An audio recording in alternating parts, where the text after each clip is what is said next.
আফসান চৌধুরী সাহিত্যিক, গবেষক, সাংবাদিক। মুক্তিযুদ্ধ বিষয়ক সাহিত্যে অবদানের জন্য পান বাংলা একাডেমি পুরস্কার 2018।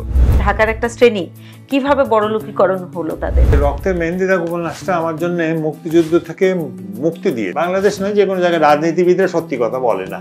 একটা গ্রাম থাকবে, কিছু নায়ক থাকবে, তারা মুক্তিযোদ্ধা, আর্মি আসবে, কিছু মেয়ে ধরে নিয়ে যাবে। ইতিহাস নিয়ে ঝগড়া, এটাই বোঝা যায় যে আমাদের রাষ্ট্রটা দুর্বল। আফসান চৌধুরীর সাথে কথা বলেছেন ভিউজ বাংলাদেশের বার্তা সম্পাদক মারিয়া সালাম। 2006 সালে যখন বাংলাদেশ আফসান চৌধুরীর মুক্তিযুদ্ধ বিষয়ক অভিজ্ঞতা, দর্শন ও সাহিত্য ভাবনা উঠে এসেছে কালচারাল ভিউজের এবারের পর্বে। ভিউজ বাংলাদেশের কালচারাল ভিউজে আপনাদের সবাইকে স্বাগত। আপনারা জানেন যে আমাদের এই কালচারাল ভিউজের যে আয়োজনটা থাকে সেটা ইতিহাস, ঐতিহ্য এবং সমসাময়িক যে বিষয়গুলো মানব জীবনে থাকে, রাজনীতি, এসব আমাদের বাংলা সাহিত্যে কিভাবে উঠে এসেছে এবং সাহিত্যিকরা তাদের চোখে এই ব্যাপারগুলোকে কিভাবে দেখেছেন, আমরা মূলত এই বিষয়গুলো নিয়েই আলাপ করি। তো আজকে আমাদের সাথে আমাদের স্টুডিওতে যিনি আছেন, আমি হয়তো খুব ছোট 2-3টা শব্দে তার পরিচয় বলে দিব, কিন্তু আসলে এর চেয়েও অনেক বড় বিষয়গুলো উনি ধারণ করেন। তো আমি আর কথা না বাড়িয়ে তার পরিচয়টা দিয়ে দিই। আজকে আমাদের সাথে স্টুডিওতে রয়েছেন লেখক, গবেষক, সাহিত্যিক এবং সাংবাদিক আফসান চৌধুরী। আফসান ভাই, আপনাকে অনেক ধন্যবাদ। এবং আমরা কৃতজ্ঞ যে আপনি আপনার এই ব্যস্ততার মধ্যেও আমাদেরকে সময় দিয়েছেন, আমাদের এখানে এসেছেন।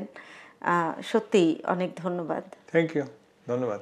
আসলে আমি যখন আপনার বিষয়ে যে পড়ালেখাগুলো করেছি বা আপনার ব্যাপারে যখন আলাপ করতে যাই, আমি একটু খেই হারিয়ে ফেলি এই অর্থে যে আসলে এত বড় বিশাল বিষয়গুলো নিয়ে আপনি কাজ করেছেন, কোথায় থেকে ধরবো আর কিভাবে বলবো। আর আপনার সামনে কথা বলতে একটু ভয় লাগে, এক ধরনের ধৃষ্টতা। তারপরেও শুরু করতে হবে, আমাদের আলাপ এগিয়ে নিতে হবে। তো শুরুতেই আমি আপনার যে গবেষণার বিষয়টা পরে আসবো, লেখালেখির বিষয়টা নিয়ে একটু আলাপ করতে চাচ্ছিলাম, সাহিত্য নিয়ে। তো সেটা আমরা জানি যে আপনি কিন্তু মুক্তিযুদ্ধের আগে থেকে একটু লেখালেখির সাথে জড়িত ছিলেন। 69 সাল থেকে ঢাকা কলেজে আমরা ম্যাট্রিক পাস করে ঢাকা কলেজে গেলাম। তখন আমাদের একটা গ্রুপের মতো ছিল সাহিত্য, আমাদের একটা পত্রিকা ছিল, নাম পূর্বপত্র।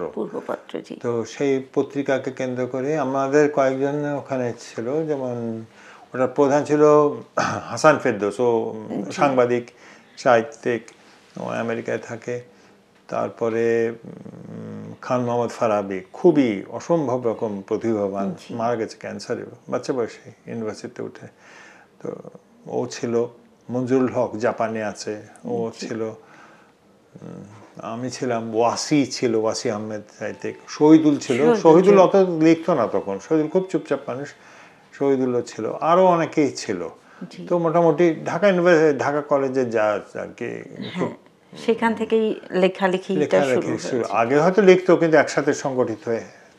আপনার যে উপন্যাসগুলো এসেছে, এটা সাধারণত দেখা যাচ্ছে মুক্তিযুদ্ধের সময় থেকে শুরু করে মুক্তিযুদ্ধের পরবর্তী আমাদের যে রাজনীতি বা মানুষের যে জীবনধারার বিষয়গুলো, মানুষের যে জীবন মূল্যবোধ, এগুলো কিভাবে বিভিন্ন স্তরে যে পরিবর্তন হয়েছে, এই বিষয়গুলো উঠে এসেছে।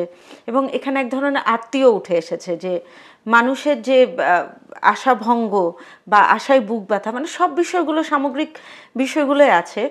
তো এই উপন্যাসগুলো বলতে গেলে আপনি এক জায়গায় বলেছিলেন, আপনার যে উপন্যাসটা যে রক্তে মেহেন্দি, হ্যাঁ, এখানে আপনি বলেছিলেন যে আমি মুক্তিযুদ্ধ থেকে পালিয়ে বেরিয়েছি, এক ধরনের বিষয় ছিল। যে রক্তের মেহেন্দি দাগ উপন্যাসটা আমার জন্য মুক্তিযুদ্ধ থেকে মুক্তি দিয়েছে আমাকে। এটা তো একটা কষ্ট ধারণ করে মানুষের নানা বিষয় নিয়ে। তো ওটা লিখতে পেরে আমি কিছুটা মানে স্বস্তির সন্ধানে, মানে হালকা হওয়া, যেটা হ্যাঁ ঠিক, right, I think that is the right way. হ্যাঁ, হালকা হয়েছে। কারণ ওই গল্পগুলো আমি কিন্তু খুব বানিয়ে লিখতে পারি না।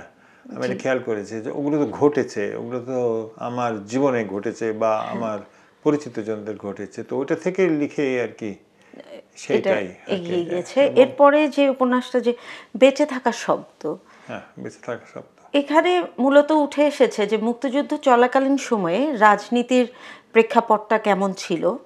বেঁচে থাকার শব্দটা হচ্ছে আমার লেখাগুলো সবগুলো 70 দশকের। জি হ্যাঁ, তো 70 দশকের ওটা বেঁচে থাকার শব্দটা হচ্ছে যে 70 দশকের পরে যে মুক্তিযুদ্ধে মানুষ গেছে, মুক্তিযুদ্ধে কে অংশগ্রহণ করেছে, ফেরত এসছে, ওখানে যে জিনিসটা আছে যে ওটা সেটা হলো যে যারা গিয়েছিল তাদের মধ্যে অনেকেই কিন্তু বামপন্থী বা চরমপন্থী এদের সঙ্গে যোগাযোগটা হয়েছিল।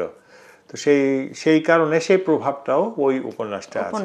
আরেকটা বিষয় যেটা আসে সেটা হচ্ছে বড়লোকীকরণ, মানে তখন থেকে 70 দশক থেকে বড়লোক হওয়া শুরু হলো খুব গণহারে। তো আমি গত সপ্তাহে 2-3 দিন আগে বাংলা একাডেমিতে এই বিষয়টা নিয়ে আমাকে দাওয়াত করেছিল, তার আলাপ করছিলাম। তখন একটা ছেলে বললো যে ও একটা প্রবন্ধ লিখছে, সেটা হচ্ছে মব নিয়ে, সাহিত্যে মব।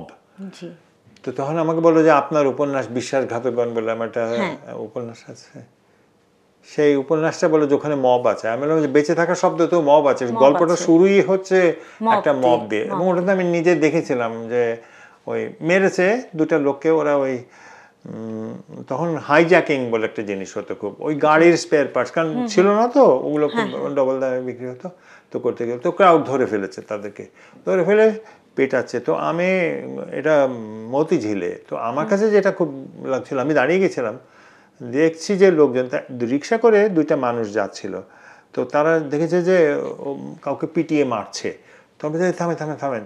তো তারা রিক্সা থেকে নেমে দৌড়ে গিয়ে ওই দুটা লোকের উপরে লাফালো, এটা আমি নিজের চোখে দেখা।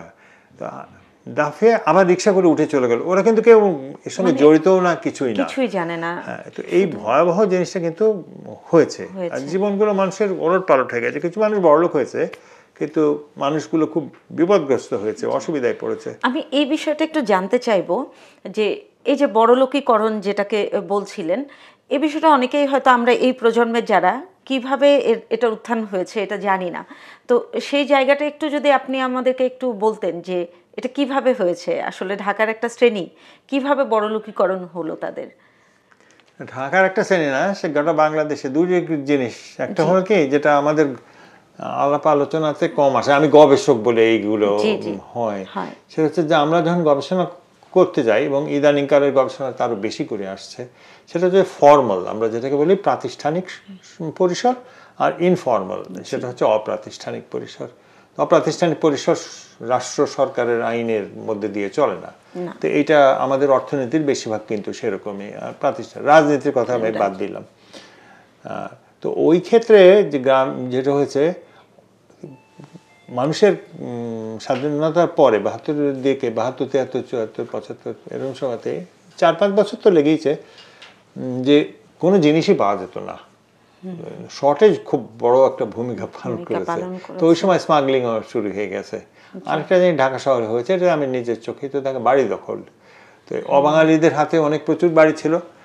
আপনি যদি মোহাম্মদপুরে যান, তো মোহাম্মদপুরে গিয়ে জিজ্ঞেস করবেন যে এই বাড়ির মালিক, সে আদি মালিক, সে বানিয়েছে কিনা, তাহলে আপনি দেখবেন খুব কম বাড়ি কিন্তু হয়েছে। তো এই ঘটনাগুলো, এটা হলো প্রথম। তো একজন আমাকে বলছিল যে এটা প্রিমিটিভ ক্যাপিটাল অ্যাকুমুলেশন। আমি যে প্রিমিটিভ ক্যাপিটাল অ্যাকুমুলেশনটা কি, ওটা একটু মার্কস পড়ে নিলেই তো হয়ে যায়, যে এটা বলেনি দখল করাটা অর্থনীতি, কিন্তু আপনার রাষ্ট্রের শক্তি কোনোদিনই সবল ছিল না, আপনার রাষ্ট্র কোনোদিনই সবল না, এখনো সবল না, নিয়ন্ত্রণ করতে পারবে না অর্থনীতি দিয়ে। যে ধরুন মব, কিছুদিন আগেও তো মব চালু ছিল, তার মানে দেখা যাচ্ছে অপ্রাতিষ্ঠানিক, এত বেনিয়মে। তখন আপনার ওখানে কেউ যদি চুরি ডাকাতি করে বা ব্যবসা করে বা 2 নম্বরে 1 নম্বরে 2 নম্বরে যাই করে, ওকে তো নিয়ন্ত্রণ করার কোনো অবস্থা নেই। এইটা থেকেই এটা হয়েছে, এইভাবে একটা সব জায়গায় একটা শ্রেণীর উত্থান হয়েছে। এবং ওপরতলা বলতে যেটা বোঝায়, মানে যেটা বোঝা যাচ্ছে যে রাষ্ট্রের ভিত্তি বা রাষ্ট্রের যখন ব্যবস্থাটা সেটা যখন দুর্বল বা অপরিকল্পিত বা অনিয়ন্ত্রিত হচ্ছে, তখনই এরকম একটা শ্রেণীর উত্থান হচ্ছে। আমাদের দেশের রাষ্ট্র কোনোদিনই সবল না, তো সেই ক্ষেত্রে এই জিনিসটা হবে, এবং এখনো হচ্ছে। এখনো এটা কিন্তু নেগেটিভলি লোকে নেয় যে হ্যাঁ রাষ্ট্র সবকিছু নিয়ন্ত্রণ করবে। আমাদের সমাজের অর্থনীতি আসে বিরাট অংশে আসে রেমিটেন্সের টাকায়। আচ্ছা, আর রেমিটেন্সের টাকার প্রাতিষ্ঠানিকভাবে আসে 3/1 ভাগও না। মানে আমি তো যেহেতু আমার গবেষণা বিষয়, সেই জন্য তো আমি মনে করি যে আমাদের ওই সমাজটাকে খুব ওই সনাতনী চোখ দিয়ে দেখলে আমাদের দেশটাকে বোঝা যাবে না। তো দেশের দুইটা অংশ, রাষ্ট্র আর সমাজ। আমাদের সমাজ অনেক বড়, আমাদের রাষ্ট্র সেই তুলনায় ছোট, কিন্তু আমাদের চোখ, আমাদের এই সুশীল ভদ্রলোকদের চোখ, কিন্তু আমরা পুরোটাই রাষ্ট্রের দিকে তাক করে রেখেছি, সমাজের দিকে দেখিও না, তাকাইও না। আপনি যে গণমাধ্যমে পড়েন যদি, সবই রাষ্ট্রের কথা, এ কে বললো, কোন মন্ত্রী কি বললো, কোন কি হলো না হলো। সমাজ কিন্তু পাল্টে গেছে। এবং আপনি যদি বৃত্তের কথা বলেন, আমি একটা এক্সাম্পল দিই। আমি গত বছর আমি এটা গবেষণার সঙ্গে জড়িত ছিলাম, খুব বড় গবেষণা। তো খুলনার একটা এলাকাতে গেছি, তো খুলনার একটা এলাকা থেকে একটা বাড়ির মধ্যে আমাকে একজন নিয়ে গেছে, বলে যে তোমার ধারণা নেই কি পরিমাণ ওই পয়সা আছে। তো আমি বললাম দেখা আমারে, তা না আমি বিশ্বাস করুন কেমন। তো নিয়ে গেছে, নিয়ে এক লোকের সঙ্গে কথা বললো। তো বললো যে এই বাড়ির লোকটা দেখে কি তোমার মনে হয়? ভালো বাড়ি, টাইলসের বাড়ি, মানে বেশ ভালো লোক। তা বলবো 1 কোটি 2 কোটি টাকার মালিক আছে। বলে ওর বাড়িতে আমাকে নিজে 5 কোটি টাকা দেখিয়েছে, সে একটা জিনিসের লাইসেন্স চায়। তো এটা কি কেউ ভাবে যে বাংলাদেশের একটা একটা গ্রাম বলবো না বা যাই বলবো, হ্যাঁ সেখানে মফস্বলের মানে একটা গ্রামই বলবো আমি। আচ্ছা, এইটা তো হলো একটা ডেসক্রিপটিভ। আমার কাছে যে সূচকটা বাংলাদেশ যে পরিবর্তন, আমাদের গবেষণা প্রকল্পটার নাম ছিল পরিবর্তনশীল। কে লিখেছে বোধহয় পালা বদলের গ্রাম। তা আমি বলবো যে পরিবর্তনশীল গ্রামটা ইজ এ বেটার এক্সপ্রেশন। তো আমি বসে আমাকে বললো আফসান ভাই তুমি কফি খাবে? কারণ আমি তো খুব কফি ভোগ। আমি বললাম হ্যাঁ কফি খাবো। তখন বললো যে এসে আমাকে, তখন বলছে যে আমি কফি, বাংলার গ্রামে কফি পাওয়া যায়? আমার মনে আছে তো বাংলার গ্রামে আর যাই হোক কফি পাওয়া যেত না। তো বলে যে তুমি কি বলো কফি পাওয়া যায় না? তো লোকটা এসেছে বলে যে বাজারে 2টা কফির দোকান। ক্যান ইউ ইমাজিন, গ্রামের বাজারে 2টা কফির দোকান। তো আমি বললাম যে আচ্ছা হ্যাঁ কফি খাবো। তা আমি কফি এটা যে এই যে খেতে পাচ্ছি এটা একটা বিষয়। ওই লোক যে কথাটা আমাকে বলেছে ওটাই আমার খুব ভালো সুযোগ, আমি গবেষণাটা ব্যবহার করেছি। সে আমাকে জিজ্ঞেস করলো আপনি কী কফি খাবেন? আমি বললাম কী কফি খাবেন? আমেরিকানো না ক্যাপুচিনো? আমি বিশ্বাস করেন, আমি চাই সূচক যদি হয় পরিবর্তনের তাহলে এটা আসলে গ্রামে মানুষ আমেরিকানো না ক্যাপুচিনোর তফাৎটা করতে পারছে। হ্যাঁ, তো এই অর্থটা কোথেকে আসছে? 2টা ক্ষেত্র থেকে আসছে, অপ্রাতিষ্ঠানিক 2টা। একটা হচ্ছে রেমিটেন্সের টাকা, সবচেয়ে বড় বাংলাদেশের, আর একটা হচ্ছে ফিশারিজ।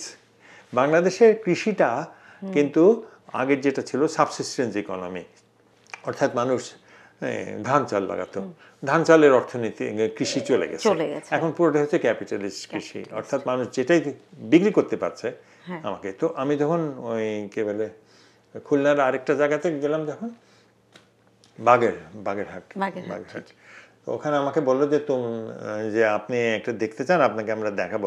কি বলে যে বাংলাদেশের এই জিনিস, ওরাও গবেষণাটা করে এটা নিয়ে। তো আমাকে প্রায় 10 যশোরের দিকে একটা জায়গায় নিয়ে গেল। তা আমাকে বলে যে, আমি বললাম যে কী দেখাবে? আমি অভ্যস্ত, দেখাতে চাই।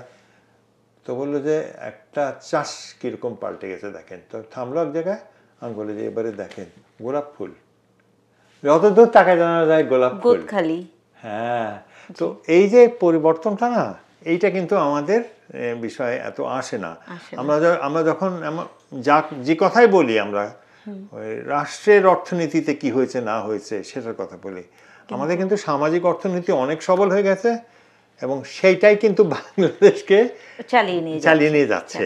এইটাই হচ্ছে বাস্তবতা, এইটাই হচ্ছে আমরা অতটা গবেষণা দেখি না। তো আমরা কথা বলি শুধু এই রাষ্ট্রের কি হলো, কে কি হলো, এইটা নিয়ে।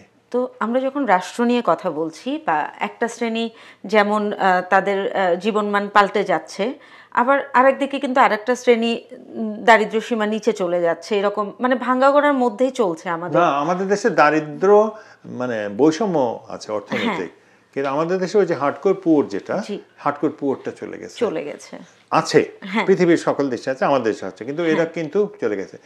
এখানে যে জিনিসটা মানে বিভিন্ন সরকার বলে যে আমরা ছিলাম বলেই হয়েছিল, নো, এটা মানুষের নিজের চেষ্টায় হয়েছে। এবং ওটাই হচ্ছে 71-এর সূত্র, যে মানুষ নিজে থেকে টিকে থেকেছে। আমরা এটা মানলে তো আমার সমস্ত দাবি একটু দুর্বল হয়ে যেতে পারে। যখন এই প্রসঙ্গটাই আসলো সেখানে তাহলে আপনার আরেকটা উপন্যাসের কথায় চলে যেতে পারি আমরা, যেটা হচ্ছে বিশ্বাসঘাতকগণ। সেখানে কিন্তু যুদ্ধ পরবর্তী আমাদের যে বাম রাজনীতির যে প্রেক্ষাপটগুলো এবং এখানে যে শ্রেণী সংগ্রামটা কিভাবে এসেছে এই বিষয়গুলো নিয়ে আপনি কথা বলেছেন। তো 70 দশকে কিন্তু অবস্থা মানুষের খারাপ ছিল, 73-74 তো দুর্ভিক্ষ ছিল। আমি ঢাকা শহরে, আমার একটা ইংরেজিতে উপন্যাস আছে, ওটা বাংলায় হয়েছে, অদ্ভুত নাম, ওটা ইংরেজিতে লিখেছিলাম আমি যে পিম্পস ডু নট রাইট গ্রিক ট্র্যাজেডিজ, আর বাংলায় হচ্ছে যে বেশ্যার দালালরা গ্রিক ট্র্যাজেডি লেখে না, ওটা সমকালে বার হয়েছিল। হ্যাঁ, তো ওখানে যে জিনিসটা যারা দুর্ভিক্ষ দেখেছে তারা তো বুঝবে যে কতটা ব্যাপক, এটা কিন্তু আর দৃশ্য ভাবা যায় না। এমনকি ঢাকা শহরে তো এতটা প্রভাব পড়েনি, এত বড় না যে হাজার হাজার মানুষ মারা গেছে তা না, কিন্তু আমরা জানি না এরকম হিসেব গবেষণা। তবে মানুষ ঢাকা শহরেও পৌঁছেছে, ক্ষুধার্ত মানুষ মরেছে, রাস্তায় পড়েছে, আমি দেখেছি, নিজের চোখে দেখা, লঙ্গরখানা খোলা হয়েছে ইত্যাদি ইত্যাদি। তো ওই যে জিনিসটা ছিল ওরম অবস্থা তো আর নাই, ওরম অবস্থা যে থাকবে না এটা। কিন্তু আমার বড় লোকীকরণটা যত হয়েছে, এটা এই ব্যবধানটা খুব প্রবল। কিন্তু বিষয়টা কি, গ্রামের মানুষের যে সাধারণ মানুষই বলবো, গ্রামের মানুষের, নগরের, এগুলো আবার গবেষণার বিষয়, খুব বাজে বিষয় হয়ে যাচ্ছে, নগরের বিত্তহীনতা আর গ্রামের বিত্তহীনতা, এটার মধ্যেও কিন্তু পার্থক্য আছে। গ্রামে কিন্তু কম বিত্ত, এখন বিত্তহীন, ওরা মাইগ্রেট করে শহরে আসছে, গার্মেন্ট ফ্যাক্টরিতে কাজ করছে।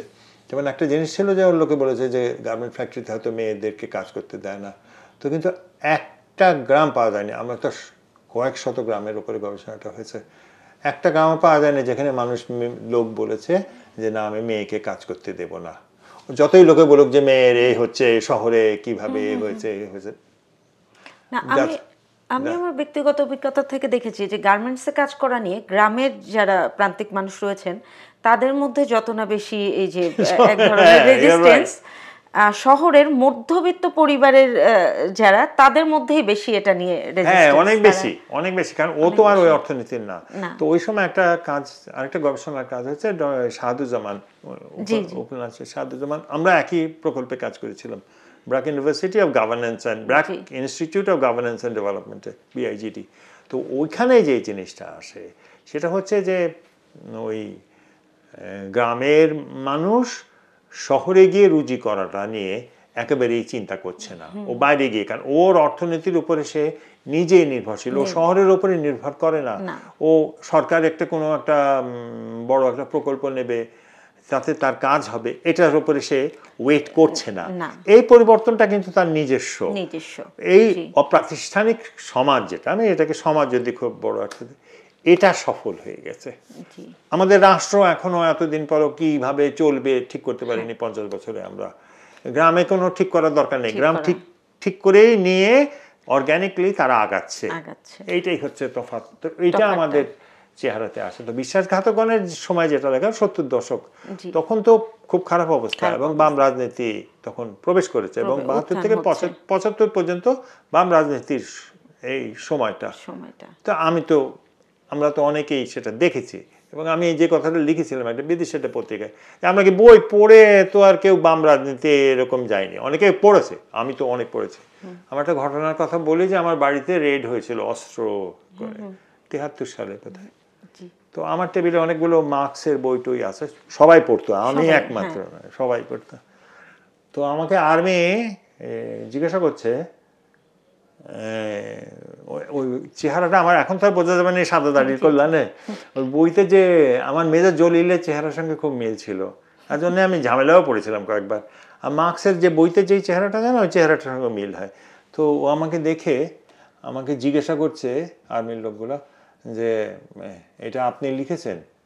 তখন আমি ভাবলাম যে ওকে যদি আমি বলি যে এইটা না, তবে এটা কিসের বই যদি জিজ্ঞাসা করে, তাহলে আমি যদি বলতে হয় যে সমাজতন্ত্র, যেটা তখন তো শত্রু সমাজতন্ত্র, তা বললাম তার চেয়ে স্বীকার করে না, বলে হ্যাঁ, বললাম আমি লিখেছি।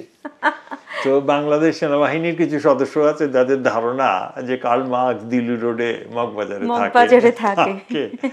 ওই সময় হ্যাঁ প্রতিবাদের, এটা আমি বলবো প্রতিবাদের, কিন্তু যে জিনিসটা হলো 75-76 পরে বামপন্থী যে রাজনৈতিক ধারা ওটাও কিন্তু মিলিয়ে গেল, কারণ তারা এসে তাদের যে রাজনীতি তাতে তারা প্রতিবাদের চেয়ে তখন তারা যাই করুক, তারা সরকারের সঙ্গে এক হচ্ছে বা এ হচ্ছে, তার ওই সরকার যেটা ক্ষতি হয়েছে যেটা আমরা দেখেছি এবং পরবর্তীতে সেই সময়টাতে ওই গ্রামের মানুষগুলোর কি হলো যারা রাজনীতিতে যুক্ত হয়েছিল, তারা তো রয়ে গেল। এবং এখনো আপনি যদি দেখেন আমি একটা কেউ যদি দেখে, এটা সাউথ এশিয়ান টেররিস্ট পোর্টাল বলে একটা জিনিস ইন্ডিয়া থেকে ছাড়ায়, ওখানে দেখবেন এখনো কিন্তু ওই যে শুরু হয়েছে না ওই ধাক্কাটা হত্যার করে, আপনি দেখবেন ওটা এখনো চালু আছে, এখনো চালু আছে। ওই সহিংসতা সংঘর্ষ এটা কিন্তু আমাদের সমাজে ঢুকে গেছে, বিদ্যমান। হ্যাঁ, এইটা কিন্তু ঠিক। এবং এই যে ইন্ডিয়াতে একজন এমপি মারা গেল, খুন হলো, আপনি দেখবেন যে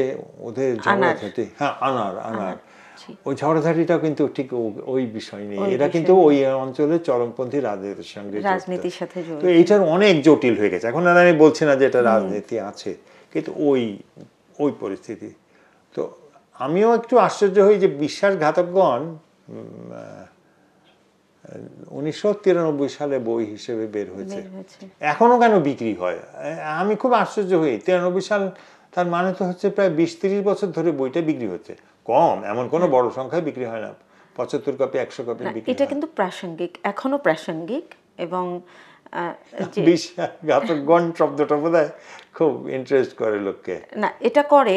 এবং আরেকটা বিষয় কি, যে আপনি যদি আমাদের মুক্তিযুদ্ধ পরবর্তী যে সাহিত্যকর্মগুলো, এখানে আমার যেটুকু লেখাপড়ার অভিজ্ঞতা, আমি দেখব যে এই যে গ্রামের মানুষ, প্রান্তিক মানুষ বা তারা রাজনীতিতে কি ভূমিকা রাখছেন, এটা নিয়ে আসলে গবেষণা হয়েছে কিনা আমি জানি না, কিন্তু উপন্যাস ওই অর্থে খুব বেশি হয়নি, যে কারণে আপনার এটা এখনো প্রাসঙ্গিক। আর এখন তো যেই এলাকাগুলো নিয়ে আপনি লিখেছেন, এই যে আত্রাই বা বাগমারা, যেগুলো চরমপন্থীদের, এখনো কিন্তু ওই একই রকম সমাজ ব্যবস্থা বা ওই আতঙ্কটা কিন্তু বিরাজমান ওইখানে। ওখানে যে জিনিসটা আসে সেটা হচ্ছে যে শ্রেণীর বিষয়টা কি, আমি চলে এলেই আমার জন্য ত্যাগ করাটা খুব সোজা, হ্যাঁ, আমি মধ্যবিত্ত, আমার এখানে এলেই আমার সুবিধা হবে, এ হবে। কিন্তু যে মানুষটাকে ফেলে রেখে চলে এসেছি আমি জাতীয় রাজনীতির কথা চিন্তা করে, তার কি হবে আমরা কিন্তু ভাবিনি। ও খুব ক্ষতিগ্রস্ত হচ্ছে। এবং আমার মনে হয় এটা শুধুমাত্র যে বড় লোকরাই সরে এসছে তা না, বা বড় লোকরাই ওদেরকে ফেলে দিয়ে যা যেখানে খুশি, মধ্যবিত্ত শ্রেণীও ফেলে রেখে যেই ছিল ফেলে রেখে চলে। বিজয়টা হচ্ছে কিন্তু তাদের, এবং কারণ ফেলে রেখেও তাকে আটকাতে পারেনি। আজকে গ্রামের মানুষের যে অর্থনৈতিক অবস্থান, সেটা যে কারণে হোক, সেটা অভিবাসনের কেন্দ্রে প্রধানত, সে কিন্তু আর দুর্বল না, তাকে শহর না হলেও চলে।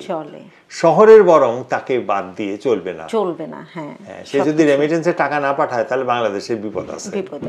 সে যদি অর্থনৈতিক ভাবে তাকে এই টাকাটা বাজারে না রাখে, বিপদ আছে। একটা ফ্যামিলিতে যদি একজন মাইগ্রেন্ট ওয়ার্কার থাকে, তো বাংলাদেশের নানা রকম হিসেব আছে। তো আমি হিসেব যে একটা পরিবারে যদি 5 জন যদি মাইগ্রেন্ট হয়, তাহলে দেখা যাচ্ছে যে 70 থেকে 80% পরিবার কিন্তু এটা থেকে লাভবান হচ্ছে। ওই দায়িত্বটা তো সরকার পালন করছে না।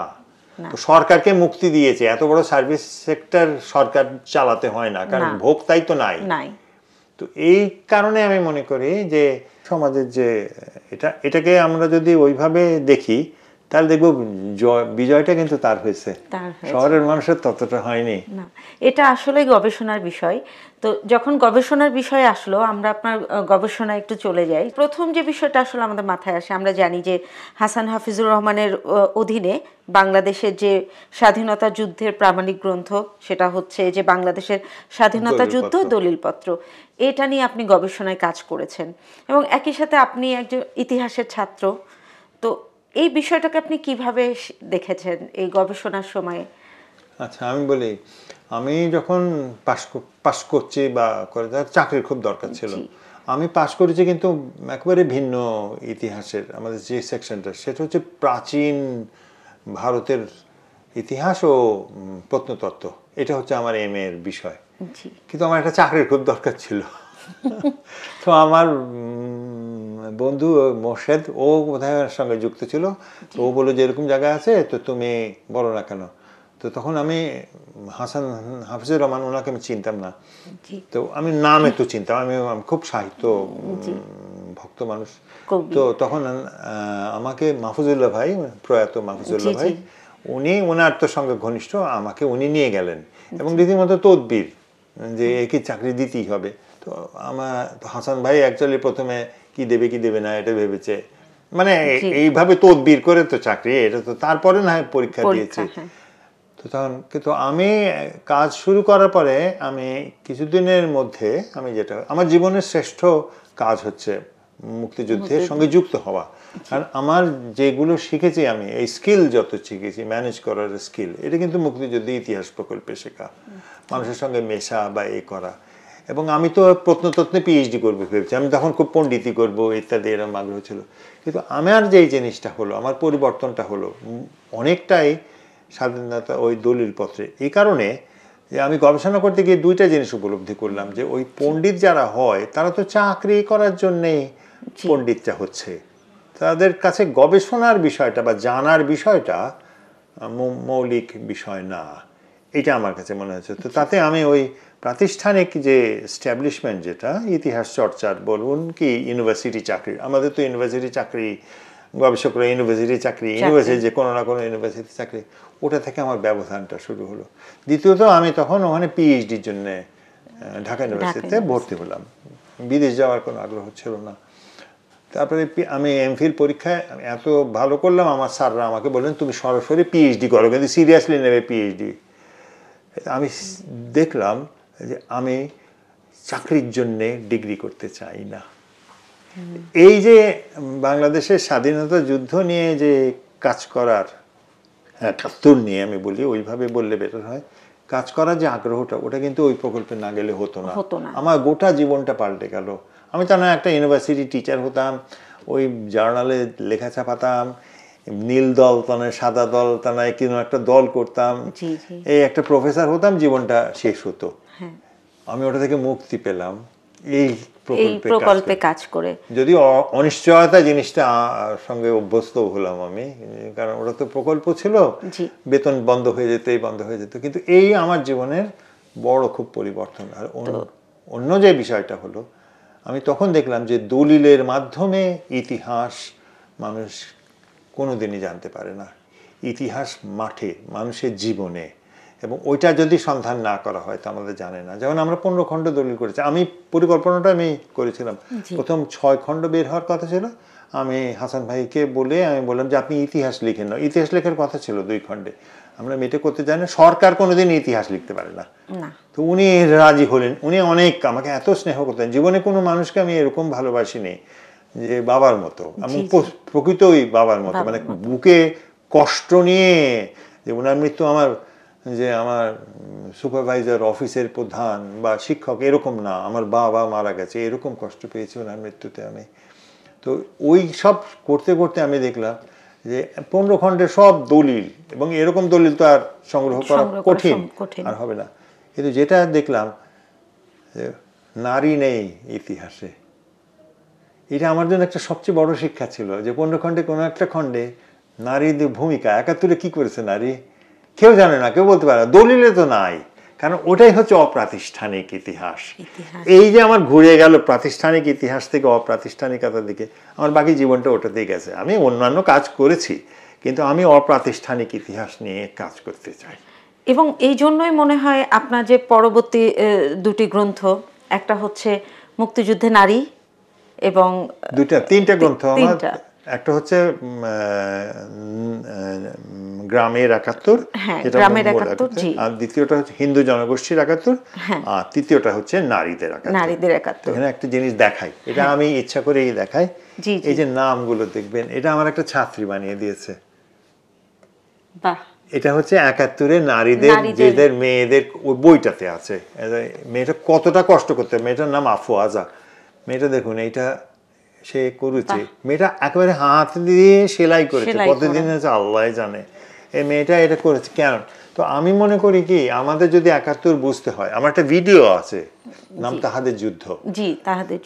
ওই ভিডিওতেও যে জিনিসটা, যে আমি খুব অদ্ভুত, তারেক মাসুদ তখন বেঁচে ছিল, তারেক বলে যে আফসান ভাই আপনাকে একটা ওই কি বলে গান দিয়েছে, ওই তো গানটা তারেক আমাকে দিয়েছিল, যে নারীদের কথা কেউ বলে না, আমরা কেন বলতে পারি না, কেন জানি না। আমাদের যুদ্ধটা হয়ে গেছে সমরবিদের যুদ্ধ, আমাদের যুদ্ধ হয়েছে রাজনীতিবিদের যুদ্ধ, তার মানে আবার সেই একই শ্রেণী রাষ্ট্রিক যুদ্ধ, আমাদের সামাজিক যুদ্ধের কথা বলিনি। আমিও আশ্চর্য হয়ে যাই যখন আমাকে ইউপিএল আমার পাবলিশার ওই বইগুলো 3টা বইয়ের জানায় যে এখনো বিক্রি হচ্ছে এবং ভালো বিক্রি হচ্ছে।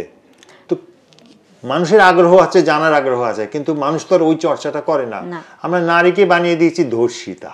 আমরা এই আপনি যদি রকমারিতে যান, যেখান থেকে আমি সবাই বই দেখে, সব বইয়ের 90% হচ্ছে ধর্ষিতা নারী, ধর্ষিতা নারী, ধর্ষিতা নারী। আমাকে এক মুক্তিযোদ্ধা নারী, ওর নাম হচ্ছে হালিমা পারভিন, হালিমা পারভিন বলছিল যে এক জায়গায় মিটিংয়ে ডাকা হয়েছে তাকে, সেই মিটিংয়ে তাকে বলেছে যে আপনি বলবেন যে আপনি ধর্ষিত। তো বলছে যে আমি তো মুক্তিযোদ্ধা। এবং হালিমা পারভিনকে চিন্তা করুন, উনি যশোর এলাকায়, উনি পানির মধ্যে দাঁড়িয়ে একটা 15-16 বছরের একটা মেয়ে গুলি করছে যখন তাকে পাকিস্তান আর্মি ধরে নিয়ে গেছে। তার ফ্যামিলি যুদ্ধ করেছে, সে জেলে তার জীবনটা যা হয়েছে সে তো আর অস্বীকার করছে না। প্রথম বের হয়ে এসেও তার পরিবার থেকে বলছে তোমার ওপর যদি অত্যাচার করা হয়েছে বলো না। তো ও যে এত বড় মুক্তিযোদ্ধা, মানে যোদ্ধা অ্যাজ ইন গোলাগুলি করার যোদ্ধা, হ্যাঁ যুদ্ধ করেছেন, ও ব্যাপারে বাংলাদেশের মানুষের আগ্রহ কম না। বাংলাদেশ মানুষ জানতে চায় ধর্ষিত হয়েছে কিনা, কোন জায়গায় বীরাঙ্গনা, এবং এটা ফলেই যেটা হচ্ছে, হ্যাঁ অফকোর্স। তো সেই বিষয় সম্পর্কেও কিন্তু গবেষণা আছে আমাদের, সেগুলো বললে তো বাংলাদেশের মানুষের তো ভালো লাগবে না। আসলে বীরাঙ্গনার যে শাব্দিক যে জায়গাটা, সেটাও অনেকটা মানে আমরা এটা কেন তাকে বলা হচ্ছে, আমি মনে করি আপনি যদি 71 নিয়ে করেন, আমি 71-এর অভিজ্ঞতা আমার বলছি না, আমি বলছি যে আমি সেদিন একটা পত্রিকায় লিখেছি, একটু ক্ষুব্ধ হয়েছিলাম, লিখেছিলাম যে একটা মহিলা তার বাড়িতে 10-12 জন একটা, এবং এই জিনিসটা কি দেখেন একাধিক কেস এবং খুব আশ্চর্যজনক। গরিব মানুষের 71 আমি ভাবছিলাম এক সময় লিখবো, একটু গরিব মানুষ। ওই মহিলা সে তার বাড়িতে মুক্তিযোদ্ধারা আশ্রয় নিয়েছে, তো ওই মহিলা সকাল থেকে পা দিয়ে এরকম করে বসে আছে যাতে কেউ না ঢুকতে পারে। আচ্ছা, একটা বিধবা, আচ্ছা কেন সে করছে? কারণ যদি ভেতরে ঢুকে যায় তো দেখতে পাবে। আর একটা জিনিস জানেন, গরিব মানুষের ইতিহাস সেটা হচ্ছে যে ও সব দিন তো বাজার করে না, ওরা না, ওর বাড়িতে যা ছিল তাই দিয়ে খাইয়েছে। তো ও কি তাহলে আমরা ওকে কি সংজ্ঞা দেব? কিছুই সংজ্ঞা দেবো না, না আমরা, সে তো কিছু না, সে তো ধর্ষণ হয়নি, ধর্ষিত হয়নি, আবার সামনে যুদ্ধ করে, তো অতএব তাহলে কি তার কোনো ভূমিকা নাই। তার তো আরেকটা কেস আমি লিখেছিলাম, সেটা হচ্ছে যে এটা মুক্তিযোদ্ধার, আবার তো ওই যে মহিলা সেও বিধবারা যে ভূমিকাটা পালন করছে কি, ও তো স্বামী তো তার সিদ্ধান্তটা নেয় না, তখন সে নিজেই সিদ্ধান্ত নিতে পারে। তার ছেলেটাকে মেরে ফেলেছে রাজাকাররা। তো সে করেছে সেটা হলো যে 8-10 জন মুক্তিযোদ্ধাকে, আমি জানি না আপনার 6-7 জনের একটা দল মিলে প্রবেশ করতো। তো সেই মুক্তিযোদ্ধারা গিয়ে ওই বাসায় গিয়ে আশ্রয় নিয়েছে, টানা বলে না, ওই একটু দূরে যেটা নদীর ধারে যেটা থাকে ওখানে। তো ও মহিলা কি করতো, কি ডিম বিক্রি করতো, মুরগির ছানা টানা এরকম বিক্রি করতো। তো এখন বাজারে যাবে, এই জিনিসটাই আপনি ভাবেন যে এই জিনিসটা যে বাজারে যাবে না বলে নিজের যেই বিক্রির মুরগিগুলো ছিল ওগুলো বিক্রি দিয়ে ওদেরকে খাইয়েছে, মানে তার মূলধনটা উনি মূলধনটাকে হ্যাঁ সব দিয়েছে। তো 3 দিন ছিল, তারপর চলে গেছে। আমার বন্ধু তারা, ওর মধ্যে 2 জন গেছে খুঁজতে যে ওকে ধন্যবাদ দেবে যে আপনি তো আমাদের মানে ওই দিন আমাদেরকে আশ্রয় দিয়েছেন, 2-3 দিন ছিলাম। গিয়ে দেখে ওই মহিলা মরে পড়ে আছে। ও কতদিন মরেছে সেটাও তো কেউ বলতে পারবে না, ও তো কারোর সঙ্গে যোগাযোগ করে না, ও তো অনেক দূরে থাকে। তো এই সে কে সে তো না করেছে এটা, না করেছে এটা, তার তো কোনো স্বীকৃতি নেই। হ্যাঁ, তো তাহলে আমি যেটা বলছিলাম যে জনযুদ্ধ আর এই রাষ্ট্রীয় যুদ্ধ এক না। তো আপনার যদি চোখ না থাকে আর বুদ্ধি না থাকে জনযুদ্ধ আর রাষ্ট্রযুদ্ধের মধ্যে তফাৎ না করার, সেই সমস্যাটা তো আপনার। আসলে ওই অর্থে আমাদের 71-এর যুদ্ধটা ছিল জনযুদ্ধ। হ্যাঁ অবশ্যই জনযুদ্ধ। আমি কি বলবো, এখন আমি এক মহিলার সঙ্গে কথা হচ্ছিল, যে মহিলা বলছে আমার বাড়ির এখান থেকে হিন্দুরা, মনে করেন হিন্দু মানুষগুলো পার হয়েছে, বর্ডার পার হয়েছে, ওর যে একটারও না খায়া যেটা যাইতে দিই নাই। এখন কথা হলো কি, যে 71 দেখেনি সে তো বুঝতে পারবে না যে 2 দিন 1 দিন 1.5 দিন হেঁটে একটা মানুষ গেছে, তার জন্য এক বেলা খেতে পাওয়া কি একটা বড় প্রাপ্তি। হ্যাঁ, ও মহিলা খাইয়েছে, জীবন রক্ষাকারী। তো আপনার কে কে এই অবদান তো কেউ স্বীকার তো করবেই না। আর আমি বুঝি ধর্ষিত হওয়ার, আমার মনে আছে আমি আমার একটা 4 খণ্ডের একটা বই আছে বাংলাদেশ 71, সেখানে একটা আপনি যদি ওই ভিডিওটা দেখেন তাহলে দেখবেন যে একটা ধর্ষিতা নারীর ইন্টারভিউ আছে।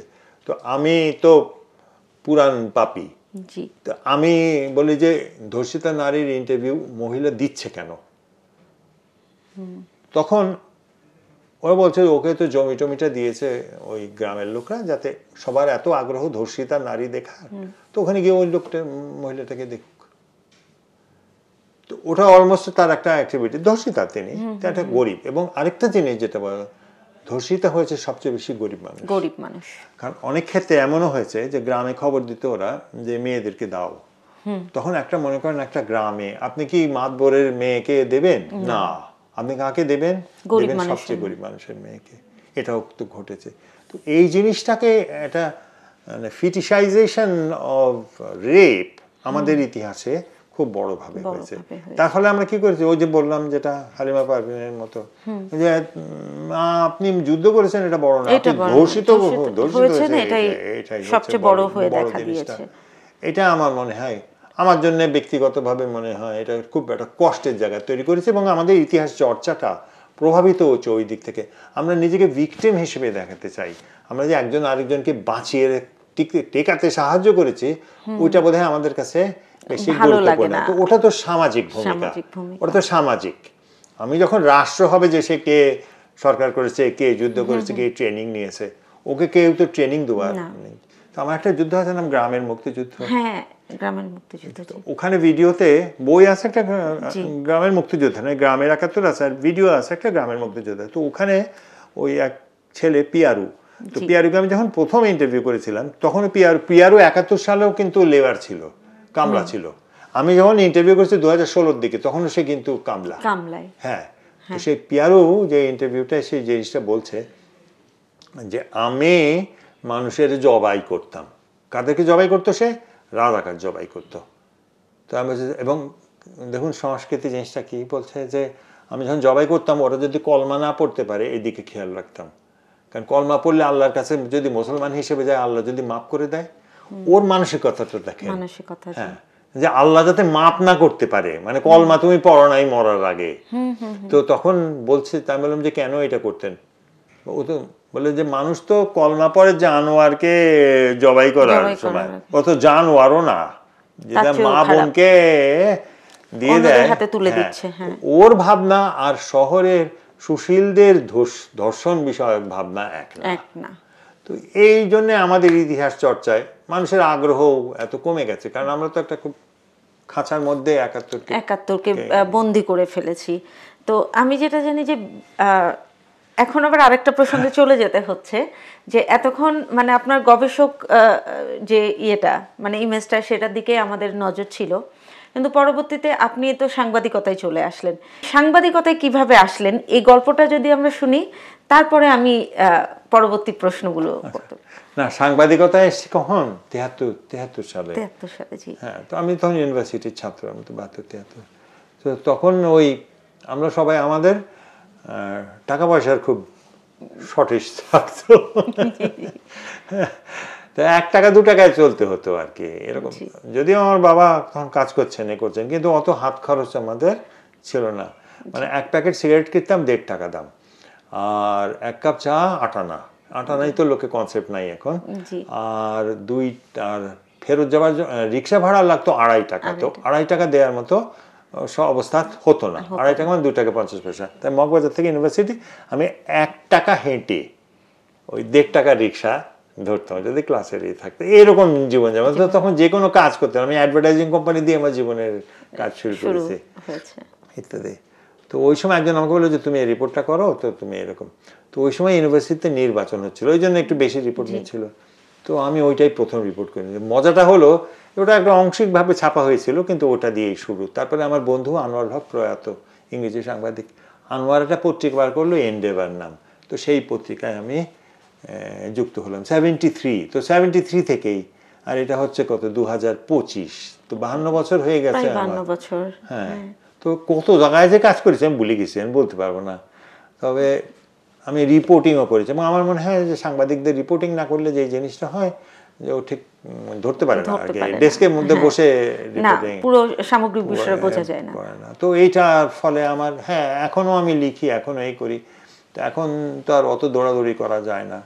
তবে রিপোর্টিং করলে যে জিনিসটা বোঝা যায় যে মানে রাজনীতিও মাঠ পর্যায়ে যখন হয় বা ঢাকা শহরেও যখন হয়, যে কত রকম ভিকটিম। তবে আমি বিবিসিতে আমি সাংবাদিক ছিলাম, বিবিসির চাকরি ছেড়ে দিয়েছিলাম। এর কারণ হচ্ছে বাংলাদেশ নয়, যে কোনো জায়গায় রাজনীতিবিদরা সত্যি কথা বলে না। একটা পর্যায়ে গিয়ে এখন সহ্য হয় না, তখন ভালো লাগে না, তখন মনে হয় অন্য কোনো কিছু করি। তো এর মধ্যে আমি একটা অফার পেয়ে গেলাম। আমি তো জাতিসংঘে কাজ করতাম, জাতিসংঘের কাজও আমি ছেড়ে দিয়েছিলাম, ছেড়ে দিয়ে আমি সাংবাদিকতা আবার ফেরত এসেছিলাম।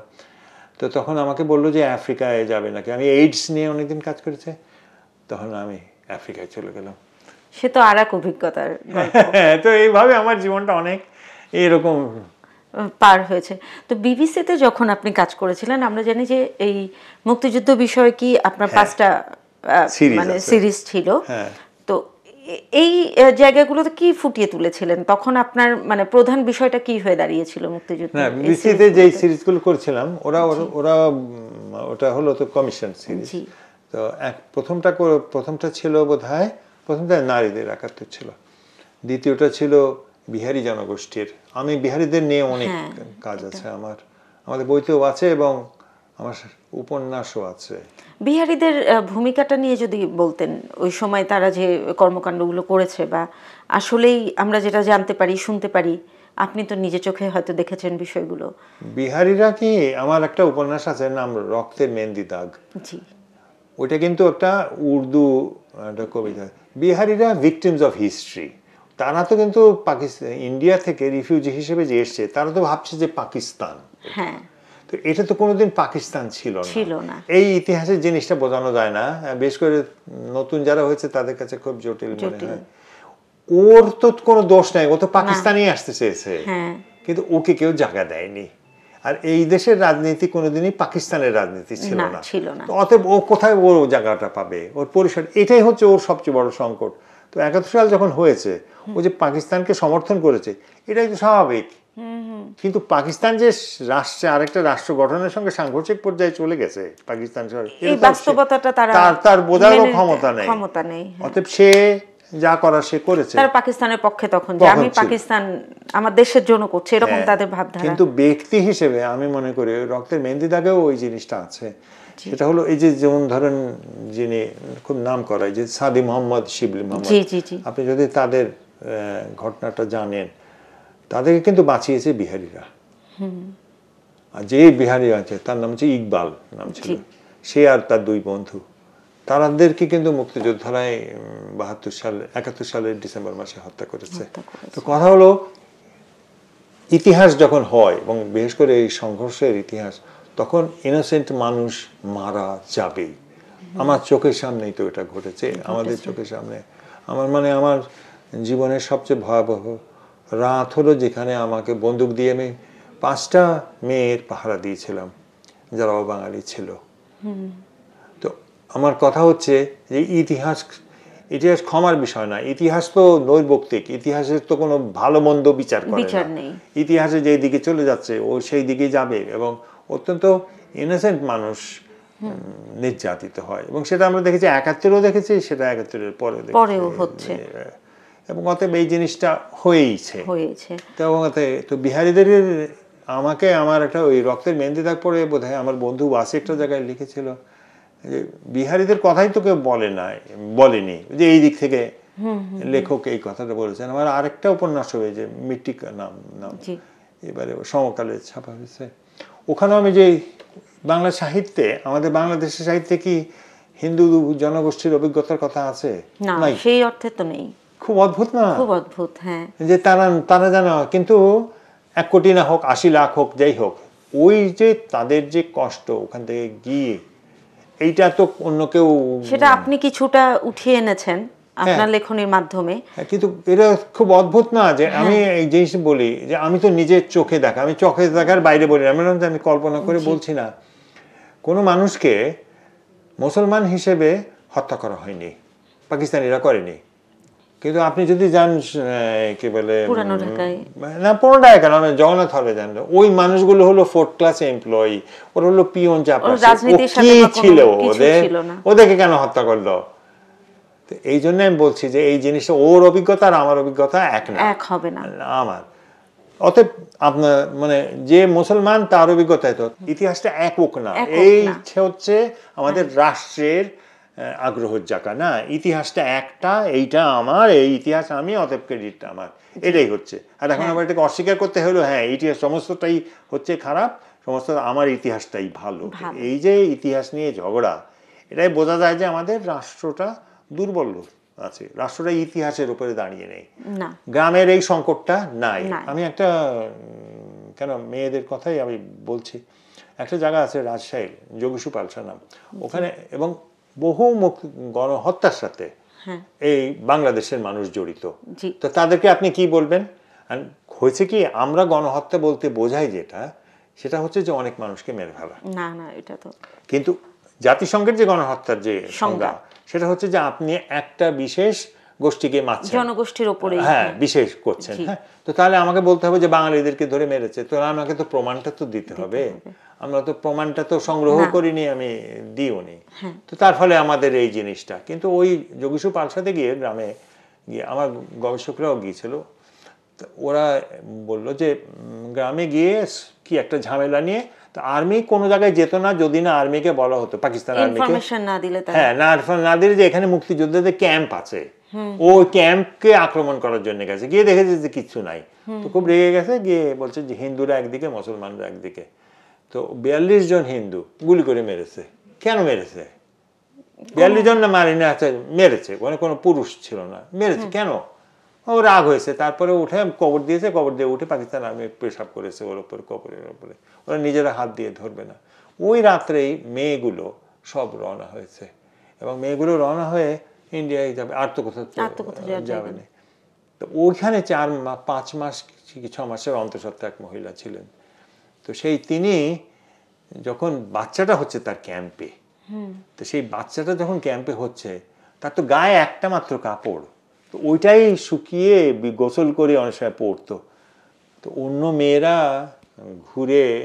ঘিরে আছে তাকে, আর ওর মধ্যে ওই লজ্জাটা নিজেকে ঢাকার জন্য অন্যদের চোখ থেকে প্রসব করেছে সন্তানটা, যে ছেলে তখন বেঁচে ছিল। তা আমি বলছি যে এইটা তো ইতিহাস, এই গল্পগুলো কিন্তু উঠে আসে না। না কি, এবং খুব আশ্চর্যজনক না তো, ওই কেন উঠে আসে না? আমরা তো গিয়ে ওখানে সময় তার কাটাইনি, আমরা তো হয় লাইব্রেরিতে গেছি, তাহলে বিদেশি বই পড়েছি, পড়ে PhD ডিগ্রি নিয়েছি, বা একটা বড় সড়ো বই পড়ে আমাদের এটা করেছি, আমরা তো সন্ধানই করিনি ইতিহাস। এবং আমাদের যে মুক্তিযুদ্ধ বিষয়ক যে চলচ্চিত্রগুলো হয়েছে, আমার যে দেখার অভিজ্ঞতা, সেখানেও গল্পগুলো কিন্তু খুব ওই যেটা বললেন যে একদমই একরৈখিক, একমাত্রা, যে একটা গ্রাম থাকবে, কিছু নায়ক থাকবে, তারা মুক্তিযোদ্ধা, আর্মি আসবে, কিছু মেয়ে ধরে নিয়ে যাবে, বিজয় হবে, শেষ। কিন্তু এই যে জনযুদ্ধের গল্প, এই যে এক একজন নারীর বা একজন ভিন্ন ধর্মাবলম্বী যে নারী বা পুরুষ, তাদের যে একক যে স্ট্রাগল, সেই গল্পগুলো কিন্তু আমাদের চলচ্চিত্রেও একেবারে উঠে আসে না। ওই এক মহিলার, ওই তাহাদের যুদ্ধতেই আছে, মহিলাটা টাঙ্গাইলের, ওই ডিসেম্বর মাসে অন্ধকারের মধ্যে মহিলাটা ট্রেঞ্চ খোঁড়া ছিল, তার মধ্যে তার বাচ্চা হয়েছে। তো একবার কি ভাবা যায়, একটা বাচ্চা হচ্ছে একটা ট্রেঞ্চের মধ্যে, এবং শীতে একদম বোধহয় নাম রেখেছে স্বাধীন নাকি জানি, নাকি জয় বাংলা, ওরকম কোনো একটা নাম হবে। তো এটা নাই কেন? ওই মহিলা যেমন বলছিল যে আমি কুয়ার মধ্যে অস্ত্রগুলো রাখতাম, তো এখন যে কুয়ার মধ্যে অস্ত্র রাখতো এটাই কয়জন? এখন এটা তো ওকে জিজ্ঞেস না করলে, জানলেন না জানলে চলবে কি করে? তো আমাদের ইতিহাস চর্চাটা হয়েছে কি ওই ওপরতলার ইতিহাস চর্চার মতো হয়ে গেছে, মানে যে জনযুদ্ধের কথা বলছি সেই জায়গা থেকে আসেনি। কারণ আমি তো চোখের সামনে আমার মনে হচ্ছে পালপাড়া পড়তে দেখেছি, এখন যেটা হোটেল সোনারগাঁ, ওটা একটা হিন্দু নিম্ন বর্ণের মানুষের পাড়া ছিল। আমাদের বাসায় যারা কাজ করতো, মানে 71-এর আগে তাদের সবাই পালপাড়ায় থাকতো। এটা কিন্তু মানে নিম্নবর্ণের হিন্দুদের। তো ওটা তো আগুন দেখেছি আমি নিজে, দৌড়াতে দেখেছি আমি নিজে, বা 71টা যেভাবে দেখেছি, ওই সময়ের জেনারেশন তো দেখারই কথা। আমাদের একটা বন্ধু আছে, তাকে তার বাবাকে ধরে নিয়ে গেছিল তার জন্যে, তো টর্চার করেছে। তো ওর যে কষ্টটা, ওর কষ্টটা তো মানে এটা তো বর্ণনা করা যাবে না। এই কষ্টটা আমাদের বাড়ির পাশে আরেকজন ছিল, তাকে মেরেই ফেলেছে। তো এই জিনিসগুলো তো সাধারণ মানুষের কথা। তো এটা করতে হলে তো আর বিজয়ও দেখার দরকার নাই, কিছুই করার দরকার নাই, আপনাকে শুনলেই তো হয়। এটা এখন তো ধরেন বয়স এখন তো আর নাই, সাক্ষী নাই এখন, তো অতএব ওটা তো মিলিয়েই যাচ্ছে। তো এই যে রাষ্ট্রীয়ভাবে মানে যেটা আপনার কথায় আগেই পরিষ্কার হয়ে গেছে যে আমাদের খুবই দুর্বল একটা রাষ্ট্র প্রথম থেকেই, এবং রাষ্ট্রীয়ভাবে উদ্যোগগুলো নেওয়া হয়নি, এবং ইতিহাসকে দেখা হয়েছে রাষ্ট্রের একটা দৃষ্টিকোণ থেকে, আমাদের সামাজিক দৃষ্টিকোণ থেকে সেটা দেখা হয়নি, সেটা হারিয়েও যাচ্ছে। কারণ একটা প্রজন্ম যেমন আমাদের জন্য খুব দুর্ভাগ্যজনক হবে যে আপনারা যখন প্রস্থান করবেন এরপরে আসলে স্বচক্ষে দেখেছেন এরকম তার কেউ থাকবে না, তখন এই গল্পগুলো যে হারিয়ে যাবে। তো এই গল্পগুলোকে ধরে রাখার জন্য মানে কেন কোনো ব্যবস্থা নেওয়া হয়নি?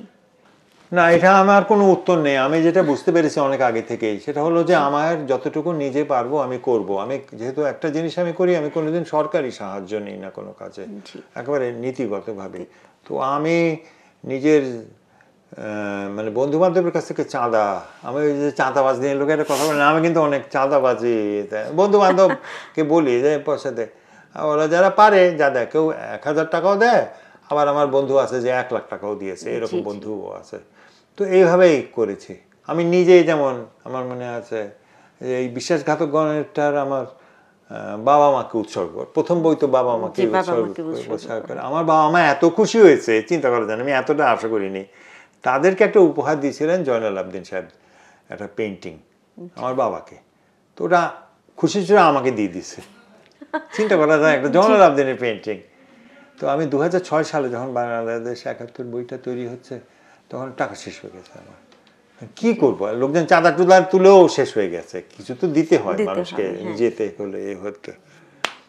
জয়নাল আবদিনের পেন্টিংটা বিক্রি করে দিয়েছি 1,30,000 টাকা। তো ওটা খুব শান্তি মতো কাজটা শেষ করতে পেরে। জয়নাল আবদিন গেছে। আচ্ছা, এটার প্রতি আর আমার চিন্তা করা দরকার। কিন্তু এই বিষয়, এই জিনিসটা নিয়ে তো হলো না, হয়নি, তো হারিয়ে তো গেছেই। এবং আমাদের একটা কাজ আছে, আমরা একটা গ্রামের ওপরে কাজ করেছি, যেখানে আমরা কয়েক হাজার গ্রামে গিয়েছি। মানে আমরা গেছি কি, আমি তো এখন পদ্ধতিগতভাবেই বলি যে শহরের লোক গ্রামে যাবে না, গ্রামের মানুষ গ্রামের গবেষণাটা করবে, এটা তার কথা বলো। আমাদের দেশে হয় কি, আমাদের দেশে পিএইচডি অ্যাপ্রোচ টু হিস্ট্রি, অর্থাৎ ও আমাকে বলতে হবে আমি এইটা মনে করি, আমি এইটা মনে করি, এটা পুরো। আমাদের বইগুলোতে আমরা যেটা করেছি, মানুষের কণ্ঠস্বরকে নিয়ে এসেছি। ও বলুক কি হয়েছিল, আমি কেন বলতে যাব ওর ইতিহাসের কথা, ও বলুক। তো সেই পুরো ওই মডেলটাতে আমরা কয়েক হাজার মানুষকে করেছি। তো ওটার চেয়ে বড় কোনো সম্পদ আছে, কিন্তু আমার চিন্তা হয় যে ওটা আবার পলিটিসাইজেশন হয়ে যায় কিনা। তাও অন্তত আমি এই কাজটা করে ফেলতে পেরেছি। এই কাজটা, যেমন আপনারা যদি শাঁখারি বাজারে যান, শাঁখারি বাজারে কেউ খোঁজ নিয়েছে, এবং একটা সময় হবে কিনা আমি জানি না, আমি একটা বলি, সুর নাম লোকটার, হ্যাঁ প্রশান্ত, ও করছে কি, ওই গুলি হয়েছে 27 তারিখে পাকিস্তান আর্মি গেল ওখানে, 27 মার্চ গুলি করেছে, বাবাকে মেরে ফেলেছে গুলি করে। পাকিস্তান আর্মি এখান থেকে অসংখ্য শত শত হিন্দু মেরেছে তা না, কয়েকজনকে মেরেছে, 20-25 জনকে মেরেছে।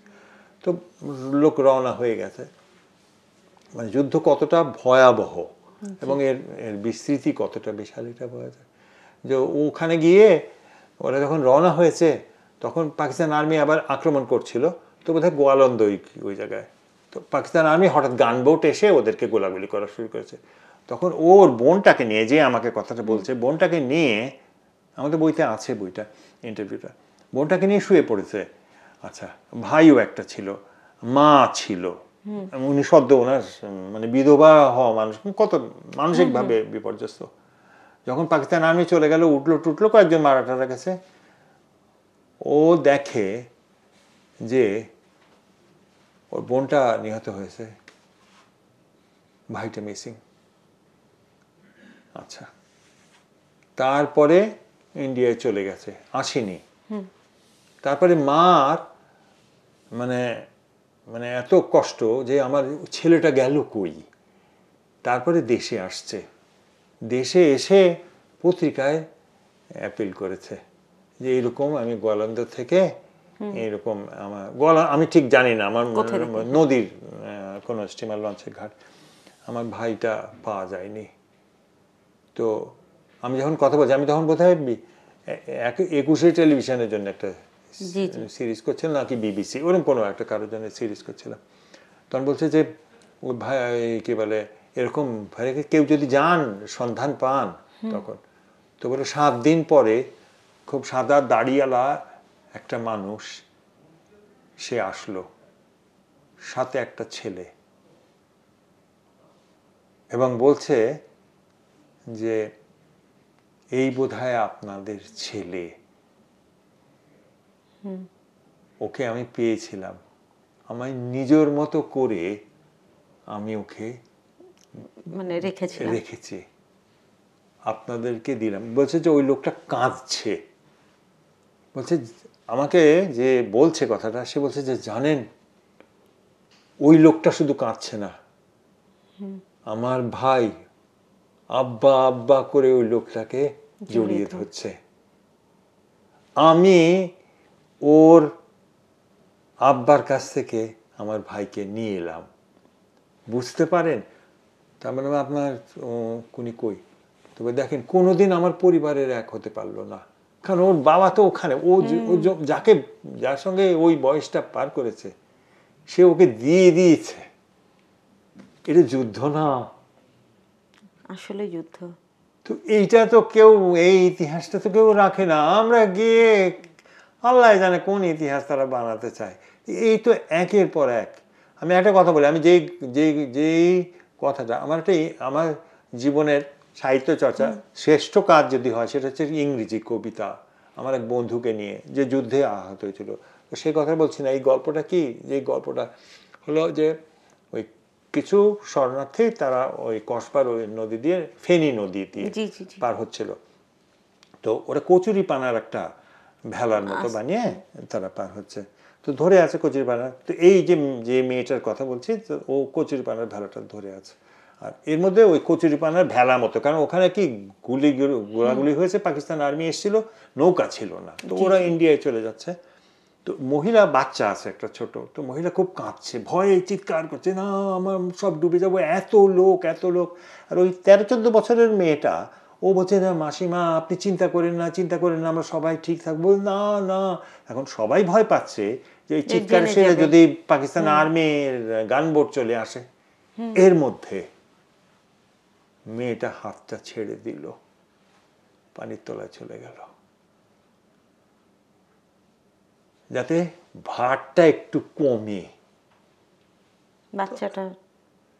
এবং মাটা তখন এরকম একটা জিনিস দেখছে যে একটা মেয়ে যে ধরেছিল সে পানির তলায় চলে গেল, তখন হুচুপ করে গেছে। আমাকে যে বলছে সে কিন্তু আরেকজন ভেলায় ধরা লোক, বলছে যে ভাবতে পারেন না, আমি ভাবতে পারি না। আমি বলছিলাম যে এইটাই 71, আমার আর অন্য কোনো কিছু তো জানার দরকার নেই, যেখানে একটা বাচ্চা মেয়ে হাতটা ছেড়ে দিয়ে পানির নিচে, এটা তো আত্মহত্যার মতোই। আপনি এর চেয়ে বড় শহীদার পাবেন? আমরা তার নামও জানি না, জানবও না। তো এই 71 না বলে কোন 71-এর কথা আমরা বলি? সেটাই তালিকার 71। তো এ আর কি বলার আছে? তো এই জন্যই বলছি যে আমাদের দেশের ইতিহাস চর্চা হয়নি। আমাদের দেশের ইতিহাস চর্চা হবে না এই কারণে যে আমরা তো খুঁজছি অন্য ইতিহাস, আমরা তো রাষ্ট্র খুঁজছি সমাজকে বাদ দিয়ে। এটাও হতো ওটাও হতো, একটা কথা ছিল। তো আমরা তো সব ইতিহাস খুঁজি। আসলে এই গল্পগুলো এমন গল্প না, তো এটা বাস্তবগুলো এমন, এবং আপনারা সচক্ষে দেখেছেন। আমাদের সৌভাগ্য যে আপনাদের মুখ থেকে এই কথাগুলো আমরা শুনতে পাচ্ছি, আমাদের পরবর্তী প্রজন্ম তো আর এগুলো পাবে না। তো এটা একদিক দিয়ে যেমন আমাদের সৌভাগ্য, আর একদিক দিয়ে আমাদের দুর্ভাগ্য যে আমরা হয়তো খুব তাড়াতাড়ি ফুরিয়ে যাব, তার আগে এগুলো সম্পূর্ণটা হয়তো আমরা আপনাদের থেকে গ্রহণও করতে পারছি না, আবার আমাদের পরবর্তী প্রজন্মের জন্য রেখেও যেতে পারছি না। এখন এটার নামই হয়তো জীবন, এভাবে আমাদের চলতে হবে। আমাদের সময়ও শেষ হয়ে গেছে, তো আমরা আবার আরেকদিন গল্প শুনবো। আর আপনাকে অসংখ্য ধন্যবাদ। আমি খুব আবেগতাড়িত হয়ে গিয়েছি আপনার কথা শুনতে শুনতে, এবং আপনি যে আমাদেরকে বললেন এটাও আসলে ইতিহাসের একটা সাক্ষী হয়ে থাকবে, এই যে কথোপকথন, এটাই মনে করি। অনেক ধন্যবাদ আহসান ভাই। হ্যাঁ, আর দর্শকদের জন্য বলি যে আমরা তো একদম হারিয়ে গিয়েছিলাম আমাদের যে মুক্তিযুদ্ধে প্রত্যেকটা ব্যক্তি মানুষের যে স্ট্রাগল হয়েছে, যে কষ্ট হয়েছে তার মধ্যে, এবং আবেগতাড়িত হয়ে গিয়েছিলাম।